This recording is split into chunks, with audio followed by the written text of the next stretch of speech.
Hello students. आज की इस वीडियो में आज मैं कक्षा 11वीं वाले विद्यार्थियों को गणित पढ़ाने वाला हूँ प्रबोध के बुक से। तो जिन लोगों के पास अभी प्रबोध का बुक नहीं होगा वो लोग प्रबोध की बुक को खरीद लेना।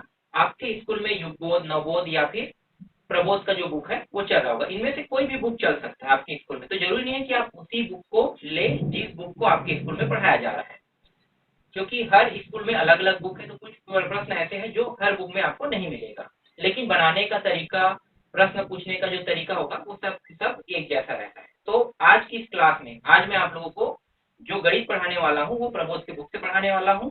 और आज मैं आपको पहले अध्याय से स्टार्ट करने वाला हूँ, मतलब पहले अध्याय से शुरू से पढ़ाने वाला हूँ। तो चलो देखते हैं कि ये जो अध्याय एक, जिसे हम सेट्स कहते हैं, समुच्चय कहते हैं, ये समुच्चय वाले अध्याय में कैसे कैसे प्रश्न है। मैं आपको प्रश्नावली के प्रश्न को ही बस बताऊंगा और जो उदाहरण के प्रश्न हैं उनको आप लोग खुद देख लेना। मैं ऐसा क्यों कर रहा हूँ, मैं ऐसा इसलिए कर रहा हूँ क्योंकि जो प्रश्न आपके एग्जाम में आते हैं वो पूरा प्रश्नावली के प्रश्न होते हैं, उदाहरण के नहीं आते हैं। वो कक्षा 12वीं में आते हैं, कक्षा 10वीं जो अब तो आप लोग कक्षा 11वीं में हो, है ना। तो कक्षा 12वीं में जब जाओगे तब वहां पे कुछ उदाहरण के प्रश्न रहेंगे और कुछ आपके प्रश्नावली के प्रश्न रहेंगे, तो दोनों मिला के आता है। लेकिन 11वीं में पूरा का पूरा प्रश्नावली से ही प्रश्न बनाया जाता है। तो मैं आपको एकदम डिटेल से बारीकी से बताऊंगा, इस वीडियो को अच्छे से देखना। चलो शुरू करते हैं। जो मैं प्रश्न यहाँ पे पढ़ूंगा वो प्रश्न आपको ब्लैक बोर्ड में डिस्प्ले होते हुए दिखाई देगा, उन प्रश्नों को देखना। मैं प्रश्नावली के प्रश्नों को शुरू करता हूँ। तो प्रश्नावली 1.1 का पहला प्रश्न है, निम्नलिखित में कौन से समुच्चय है, अपने उत्तर को प्रमाणित कीजिए। तो हमें क्या करना है, उत्तर को प्रमाणित करना है। 10 प्रश्न दिए हुए हैं, इनमें से पहला जो प्रश्न है उसको पहले देखते हैं। अभाज्य पूर्णांकों का संग्रह। ये अभाज्य पूर्णांकों का संग्रह है। तो पहले तो ये जानेंगे कि अभाज्य क्या होते हैं और पूर्णांक क्या होते हैं। तो सबसे पहले पूर्णांक को जानेंगे, फिर अभाज्य को जानेंगे। तो मैं यहाँ पे एक स्केल पहले प्रश्न को हल करते हैं। तो सबसे पहले मैं क्या करूंगा, यहाँ पे एक स्केल खींच दूंगा। ठीक है, ये होता है हमारा 0 बिंदु पॉइंट, ये होता है 1, ये होता है 2, ये होता है 3। ये प्लस प्लस की ओर जा रहा है, ये सभी प्लस में है। अगर हम 0 की इस पार आते हैं तो ये सभी के सभी क्या होते हैं, माइनस में आता है। ये माइनस में आ जाएगा इस तरीके से। और इसी को हम क्या कहते हैं, पूर्णांक स्केल कहते हैं। पूर्णांक संख्या या फिर पूर्णांक स्केल।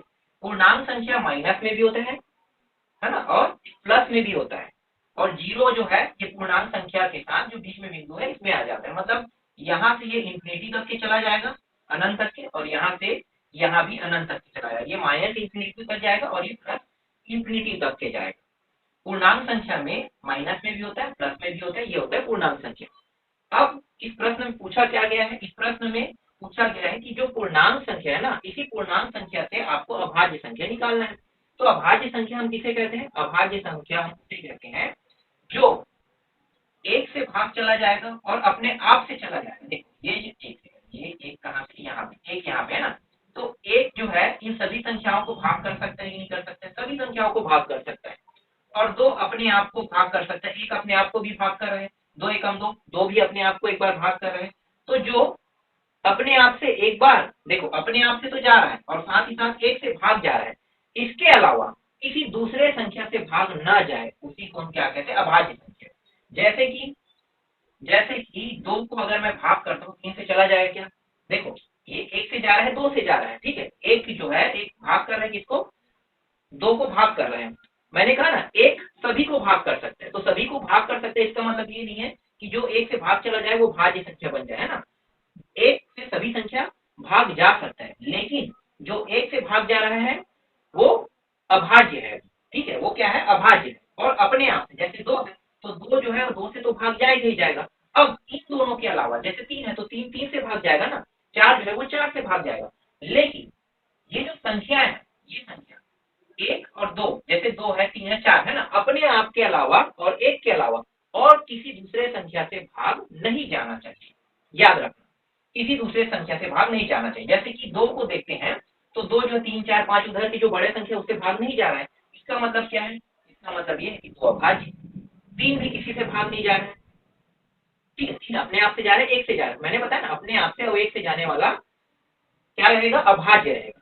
लेकिन इसके अलावा अगर ये और किसी संख्या से चला जाता है तो ये अभाज्य नहीं होगा। तो 3 भी अभाज्य संख्या होगा। 4 जो है, इसके बाद पीछे अगर और जाते जाएंगे तो 4 नंबर आएगा।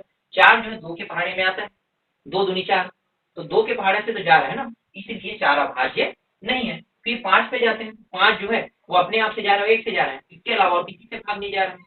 जैसे 6 भाग करता, 7 भाग करता, 8 करता या 2 करता, तब हम उसे भाज्य कहते हैं। लेकिन वो भी किसी से भाग नहीं जा रहा है, तो ये 5 इसी तरीके से ये बढ़ते जाएगा। 7, फिर 9 तो 4 है ना, 8 भी जा रहा है, फिर 10 भी जा रहा है, 11, फिर 11, इस तरीके से बढ़ते जाएगा। माइनस में भी सेम टू सेम यही संख्या रिपीट होते जाएगा। -2, -3, -5, -7, तो ये इसके बाद डॉट डॉट लगा दो, डॉट डॉट लगा दो। ठीक है, तो ये क्या कहलाएगा? ये हमारा समुच्चय कहलाएगा। ठीक है, तो ये अभाज्य समुच्चय जो जो भाग जा सकता है वो क्या कहलाएगा फिर? जो भाग नहीं जाएगा वो अभाज्य, जो भाग जा सकता है वो भाज्य। तो ये वो संख्या है जो एक और अपने आप से बस भाग जा रहा है, बाकी से भाग नहीं जा रहा है, इसीलिए अभाज्य संख्या है। और इस प्रश्न में क्या निकालेगा? अभाज्यों का समुच्चय। तो ये समुच्चय निर्माण कर रहा है, निर्माण कर रहा है, समुच्चय निर्माण कर रहा है। तो ये क्या हो गया? ये हमारा सिद्ध हो गया। मतलब पहला जो प्रश्न है वो समुच्चय निर्माण कर रहा है। पहला प्रश्न आपको समझ में आया? चलो सेकंड देखो। ये पहला प्रश्न समुच्चय निर्माण कर रहा है, इसलिए ये क्या है? परिभाषित है। ठीक है, तो ये पहला प्रश्न क्लियर हुआ। दूसरा देखो, दूसरा प्रश्न है गणित में कठिन अध्यायों का संग्रह। अब बताओ गणित में कठिन अध्यायों का संग्रह कैसे निकालोगे? अब ये जो बुक है, ठीक है, ये प्रबोध का बुक है, इसमें 25 अध्याय दिए हुए हैं। अब 25 अध्यायों में से कौन सा अध्याय कठिन लगा ये आप तय करोगे। लेकिन हर एक बच्चे को क्या वही अध्याय कठिन लगेगा? नहीं लगेगा। हर का दिमाग अलग होता है, हर बच्चे को अलग अलग तरीके से समझ में आता है। जैसे मैं समझा रहा हूँ तो कोई इसे अलग तरीके से समझ रहा है, कोई अलग तरीके से समझ रहा है। समझने का तरीका हर का अलग होता है, किसी को ये कठिन लगेगा, किसी को ये सरल लगेगा। तो कहने का मतलब ये है कि गणित में जो कठिन अध्याय है अगर उसका संग्रह देखें तो ये पॉसिबल नहीं है। इसका मतलब ये है कि ये समुच्चय निर्माण नहीं कर सकता, समुच्चय निर्माण नहीं कर सकता। इसका मतलब क्या है? इसका मतलब ये है कि ये अपरिभाषित है, परिभाषित नहीं है। या आप कहो परिभाषित नहीं है, या फिर आप कहो इसे अपरिभाषित है। ठीक है, दो प्रश्न आपको समझ में आ गए। चलो आगे देखते हैं। पहले मैं इसको मिटा देता हूं।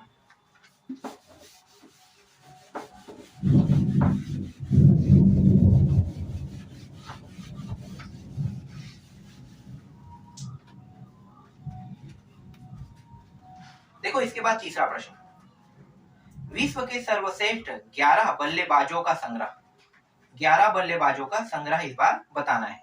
तो क्या आप इसको निकाल सकते हो? तीसरा प्रश्न है विश्व के 11 बल्लेबाजों का संग्रह निकालने के लिए कह रहा है।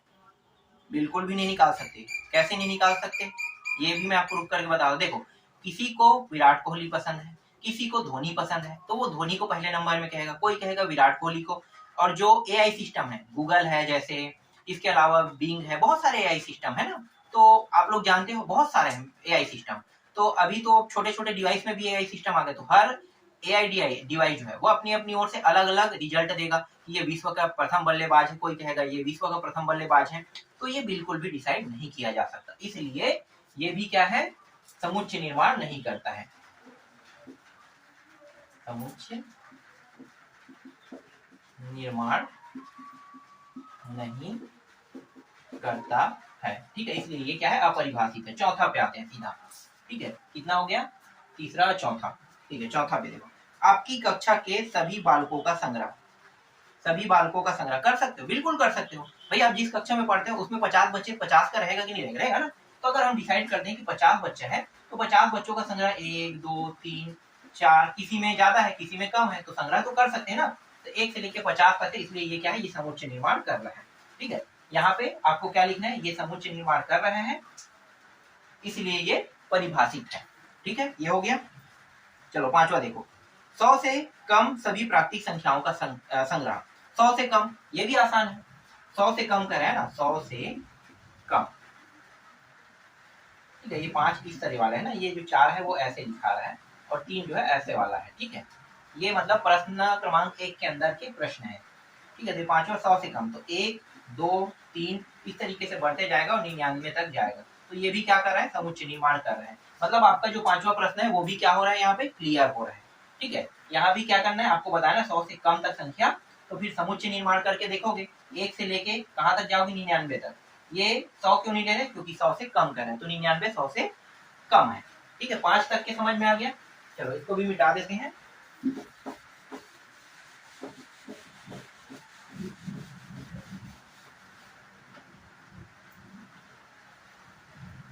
इसके बाद छठवां प्रश्न देखो, वर्ष के ऐसे सभी महीनों का संग्रह जिसमें 31 दिन होते हैं। ये भी आसान प्रश्न है ना। छठवां प्रश्न, 31 दिन होने वाला। तो आपको पता है कि सबसे पहले तो जनवरी आता है, तो जनवरी में तो 31 दिन होता है। ठीक है, जनवरी ले लेते हैं। एक महीना छोड़ के बाद फरवरी तो होता नहीं, 28, 29, 30 का होता है। कभी 28 का होता है, कभी 29 का होता है, कभी 30 का होता है, लेकिन 31 का तो होता नहीं है, तो इसलिए फरवरी तो होगा नहीं। लेकिन मार्च जो है वो हमेशा कितने का होता है, 31 का। तो जनवरी हो गया, मार्च हो गया। मार्च के बाद जब आगे बढ़ते हैं तो अप्रैल 30 का होता है, क्योंकि अप्रैल 30 तारीख के दिन आपका रिजल्ट आता है, तो 30 का होता है, समझ जाओ। तो अप्रैल के बाद क्या आता है, मई, तो मई होता है। फिर जून, जून भी 30 का होता है, तो जून को भी नहीं लिखेंगे, सिर्फ 31 वाले महीने को लिखेंगे, तो जुलाई होता है। ठीक है, एक एक छोड़ के लिखेंगे, जुलाई। जनवरी, फरवरी, मार्च, नहीं, जनवरी, मार्च, मई, जुलाई।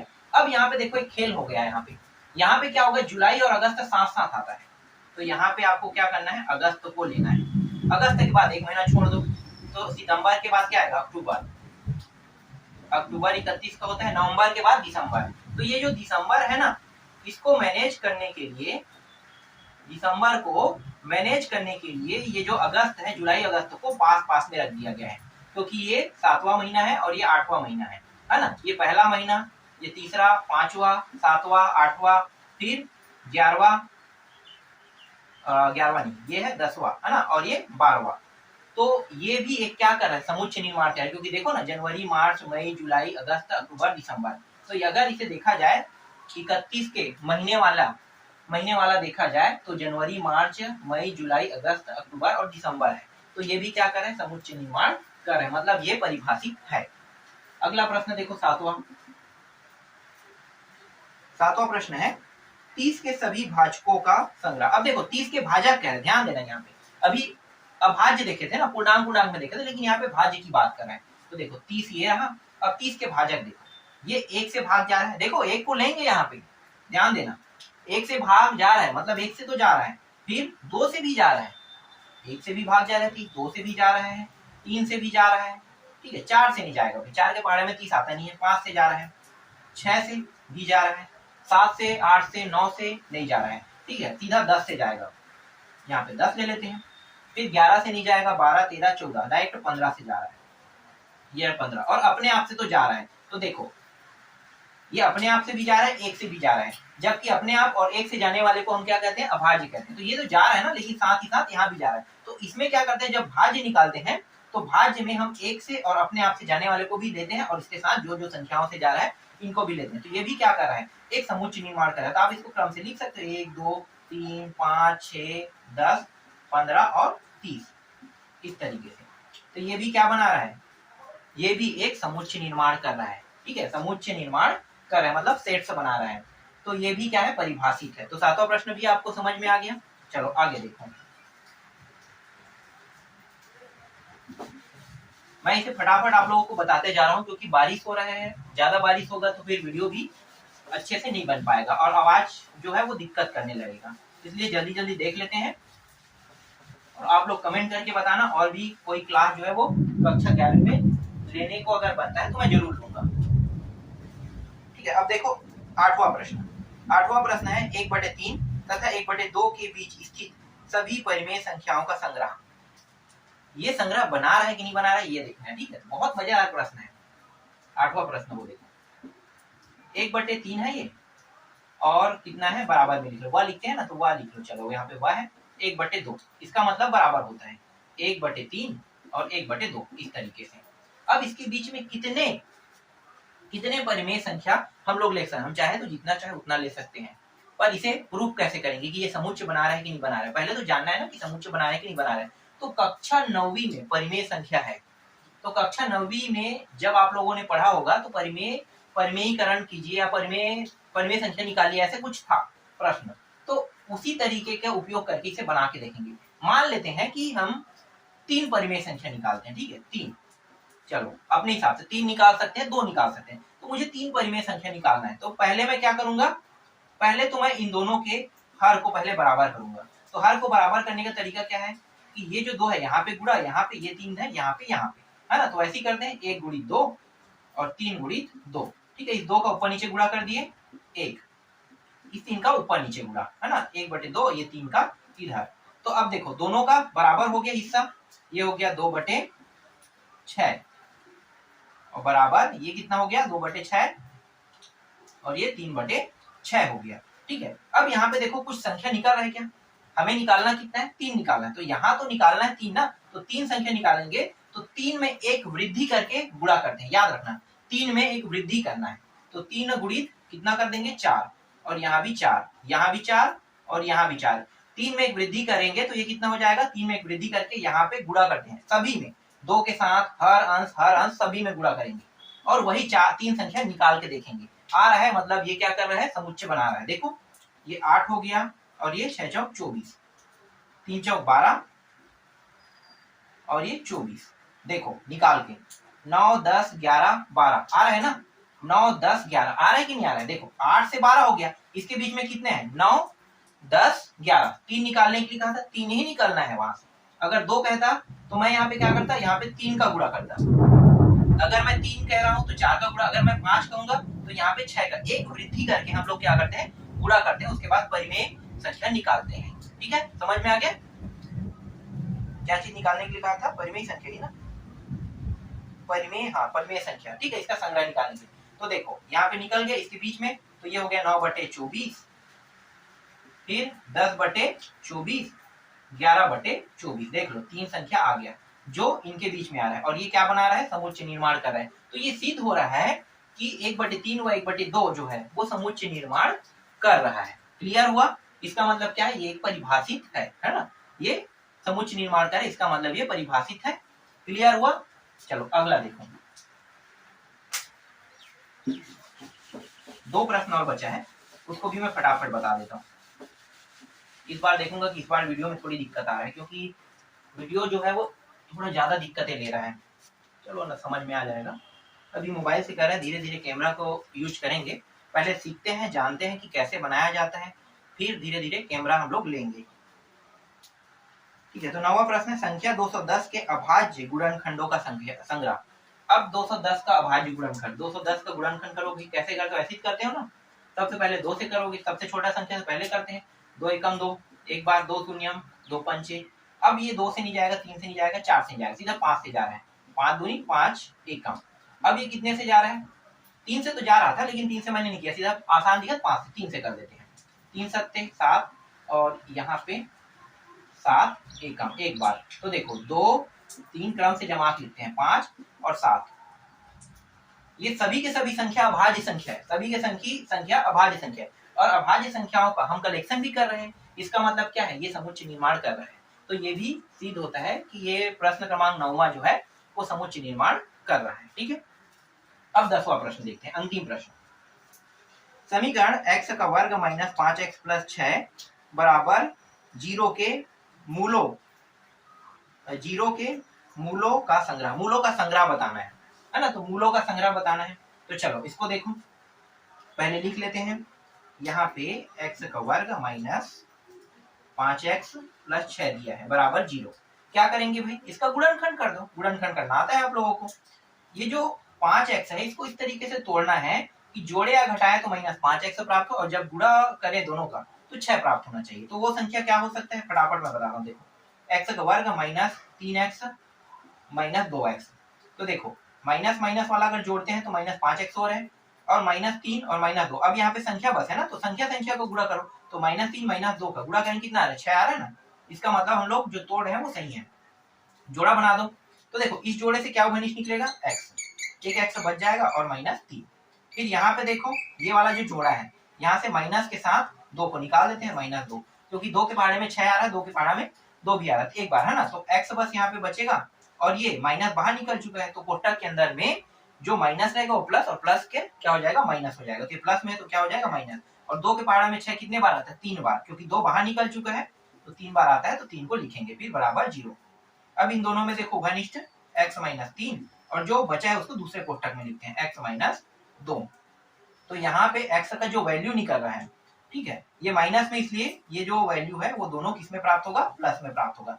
तो x के दो मूल प्राप्त हो रहे हैं, ठीक है, घात 2 है तो 2 ही मूल प्राप्त होंगे, अगर घात 3 रहेगा तो 3 मूल प्राप्त होगा, घात 4 रहेगा तो 4 मूल प्राप्त होगा। तो यहाँ पे घात कितने, 2, तो इसलिए 2 मूल प्राप्त हो रहे हैं।